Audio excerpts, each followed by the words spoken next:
কালিকাপুর বটতলা থেকে বাসায় ফেরার পথে প্রায় এই দৃশ্যটি আমার চোখে পড়ে। একবার ভাবুন তো, একটা সুস্থ মস্তিষ্কের মানুষ এই এই কাজগুলো কি করতে পারে?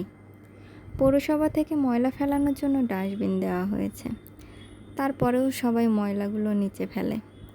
যারা এই কাজগুলো করে তারা কি কখনো ভেবে দেখেছে যে এতে ক্ষতি কাদের হচ্ছে? ক্ষতি মূলত আমাদেরই হচ্ছে। আমরা নিজেরাই মূলত নিজেদের ক্ষতি করছি।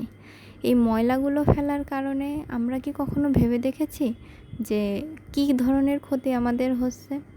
এতে পরিবেশ দূষিত হচ্ছে, পরিবেশের সৌন্দর্য নষ্ট হচ্ছে, আর ময়লা আবর্জনাগুলো পচে যে দুর্গন্ধ ছড়াচ্ছে, এতে সাধারণ মানুষের যাতায়াতে অনেক সমস্যা হচ্ছে। আমার মনে হয় যেহেতু ডাস্টবিন দেওয়া আছে, ময়লা প্যাকেটগুলো এদিক সেদিক ছুঁড়ে না ফেলে ডাস্টবিনের ভেতরে ফেলা হয়, তাহলে অস্বাস্থ্যকর পরিবেশ সৃষ্টি হবে না। সাধারণ মানুষের চলাফেরা করতেও কোনো সমস্যা হবে না।